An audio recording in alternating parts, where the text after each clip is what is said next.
So this weekend we had the chance to check out PUBG Black Budget, the first gameplay showcase of the upcoming extraction shooter by the brand that pioneered the battle royale genre.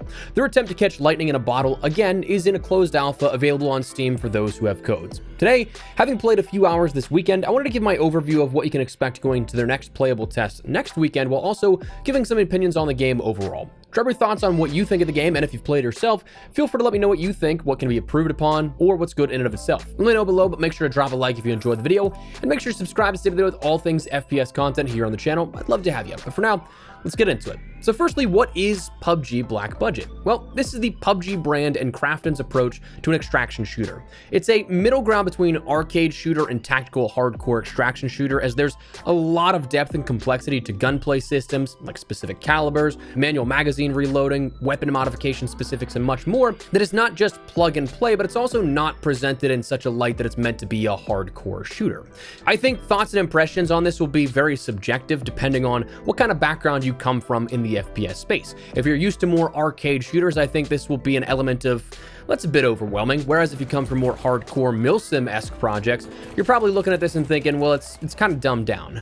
But either way, it's the PUBG brand's attempt at an extraction shooter, taking elements of a supernatural time loop scenario and putting them all into one giant pot and letting players experience it for themselves. Now, the major deviations, or sort of what they'd probably say is innovations to the experience, is the anomaly, or rather the border of the playable area that will eventually kill you, so kind of think battle royale mixed with extraction shooters. What differs, however, is the scale at which this comes in. It's not a perfect encroaching circle that will push everybody towards the center on a time limit. It's rather kind of the opposite, an anomalous encroaching border where it can zig and zag in various different ways, but it's a bit more unpredictable, but still pushing everybody closer to the center of the map, forcing those remaining players towards a specific area where they potentially may come face to face with each other, looking to return outside of the island. So whether or not you want to be friendly or not, that's entirely up to you. Now, how you can take part in this, the game is in closed alpha on Steam only at the moment, this weekend and next. So far, it's something that it should have been concluded. Frankly, though, I'm not sure of the timing specifically of when servers close and reopen, as the time that was initially described was seemingly incorrect. I was playing earlier today after that time, and as of recording and publishing this video, it could still be open, it could be closed, but either way, I got lots of keys left that I'll be putting on screen for anybody interested throughout the video intermittently. From there, you just have to take the key and input it to the Steam code redemption, but unfortunately, it is first come, first serve. I don't have enough for everybody, obviously, but because of the timing of this initial impressions video being a bit later to things, it's likely going to be something that this gets you in for next week if you do get a code. But again, pending if the codes are still valid as the time of you watching this video.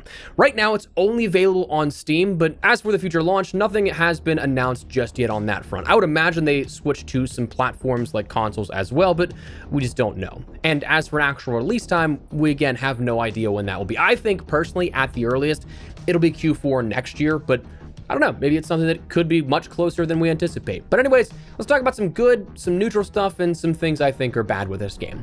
Good, graphically speaking, it looks really good, but it's also something that is kind of uncanny valley about it, to be fair. Like, it looks pristine, it looks really good, but also yet still somehow looks too sterile in some cases, if that makes sense. Like a lush wilderness that's polished, kind of like plastic looking. I don't know if it's me, but like, I like the look of the game and I think it looks good, but also feels somewhat off somehow. I do like the contrast, though, as you move further into the island towards the center versus the outskirts. It's a cool, very visual and thematic difference all throughout. One of the big things that I enjoy about the gameplay and the loop itself is that outside of actual raids, there is a lot of base building potential. I think that's one of the things outside of the core gameplay loop that the game does really well, or presents itself to do well at the moment, that the potential is actually really cool with this. I mean, on screen, you'll see scrolling through all the different mods you can end up putting into your base, workstations and such, that eventually you're gonna get to a point where you have a whole workflow for raids and going into each and every one of those. And there's a lot that can be done with it, but it's just its potential right now that I don't think that a lot of players are going to experience all of that stuff within these playtests.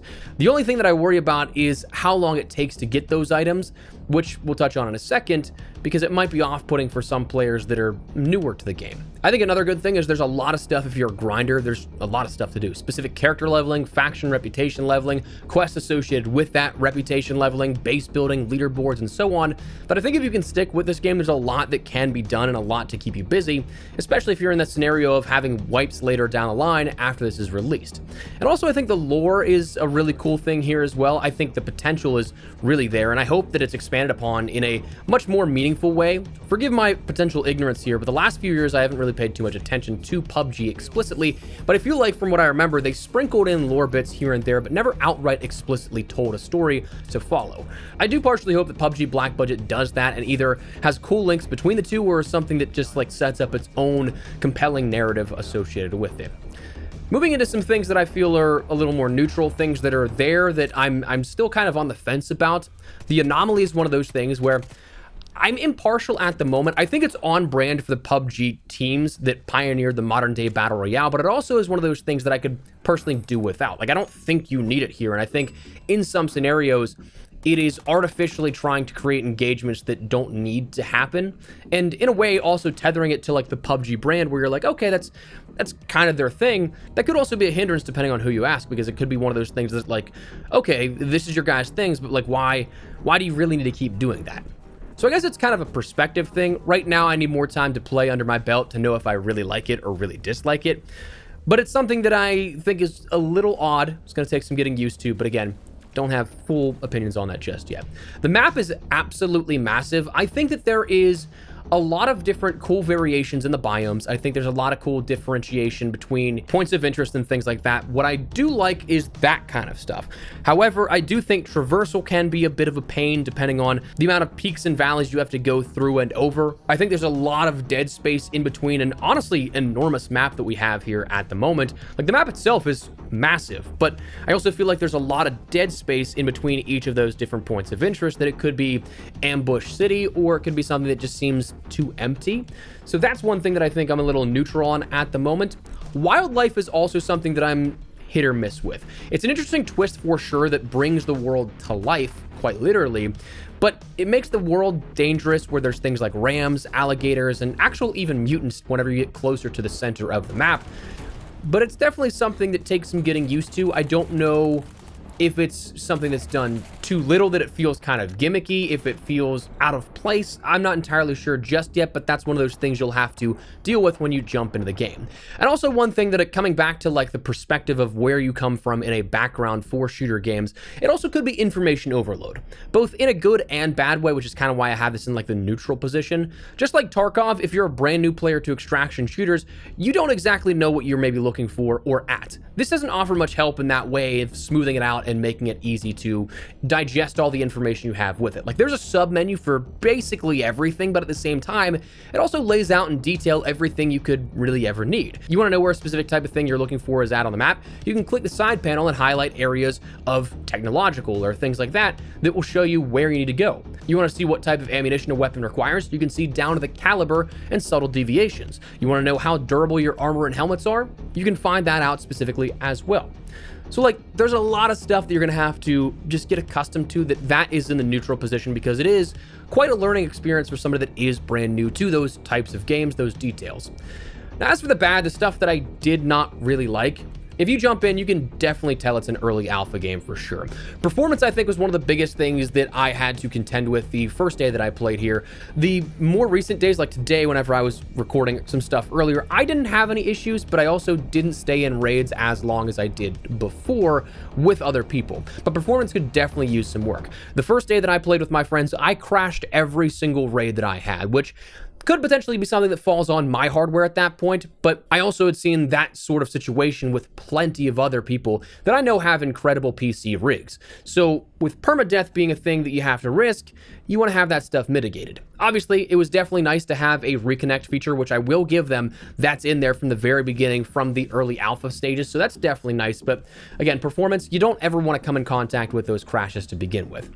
I also thought it was kind of buggy in various different situations. One thing that I noticed immediately bug-wise was matchmaking issues, where if you queue up with a lot of people and then come back later when you're not in that same exact party with everyone present, you may not notice until you're you're a few minutes into the air quote matchmaking that you're like, why can't I find a game?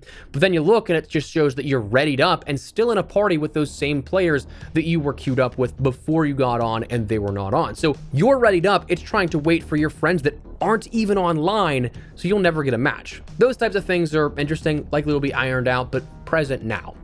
Gunplay is interesting. I didn't quite like the gunplay here with this one. You get crazy visual bounce. Gunfights outside of 10 meters or so simply just don't feel worth it to go full auto, as you'll bounce all around and basically trace your target rather than hitting them. The big thing for a lot of people, I think, is they were very much so hoping this would be PUBG's gameplay in extraction shooter format. It is unfortunately not that at all. So like if you were going in with that expectation, I think you're going to be sorely disappointed in that sense, where it does not feel the same. But again, that could be a subjective thing. Maybe I'm just a little crazy and don't like it, but it was not something that I really enjoyed. I'm hoping that's polished a little bit more. Audio also needs quite a bit of work. Things that are right next to you sound muffled, while gunfights across the map are loud as ever. I had so many different situations where like I thought somebody was right next to me, but it turns out they were still like 200 meters away fighting somebody else. Directional audio, though, I will say did seem okay, where like it was at least accurate from where it was coming, just not the distance it was coming from. So that kind of stuff will of course be ironed out. It is in early alpha. That's one thing we have to keep in mind for all of this, is that it is early alpha. This is not anywhere near indicative of a final state, but it's a good baseline for where we can go from here. So those things definitely, I think, need cleaned up.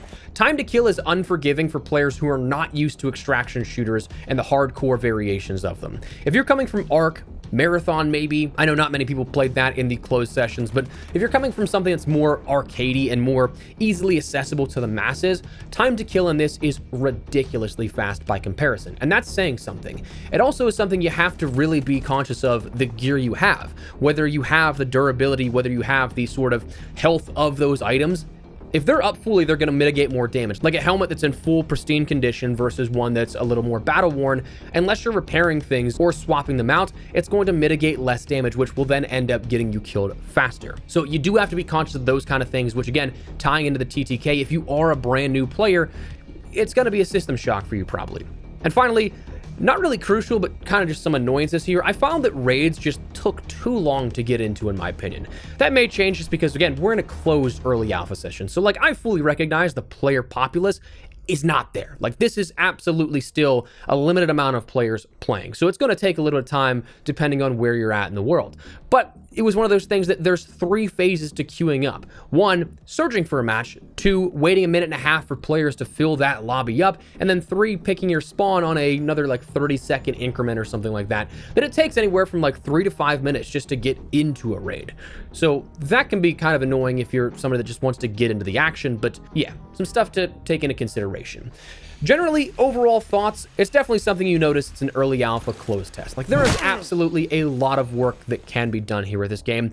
One thing that I definitely think, initially speaking, I felt like it was kind of like what I felt like with Marathon, where it was just kind of empty in-game. You have a lot of stuff you can loot, which I will give in terms of direct Marathon comparison. That was not the case. Like, there were so many different scenarios in that game that you thought you could loot something, but then you couldn't. Like, at least this, you do have a lot of stuff you can loot, but there's a lot of dead space between areas. There's a lot of stuff that is kind of pointless to loot. Some areas you think there will be more loot where there's not. There's not a lot to do unless you're doing contracts actually in match as like objectives or stuff like that. So it sticks true to some of the nature of like the earlier hardcore milsim stuff, but it's also something that I think for bringing more players in, it might not be as welcoming in that sense, where a lot of players are probably going to think, well, what am I doing with this? Where again, for one set of players, that's totally fine. You know exactly what you're trying to do, but if you're a newer player, it just might not be as approachable. Inherently, there's nothing wrong with it. I just don't know how much interest you'll hold over the standard player when they're a ways off from engaging with some of the larger items in the in-world loop. Feels a bit empty. Graphically, I'd like to see a bit more polish. I'd like to see a bit more fluidity in the mechanics, especially the gunplay.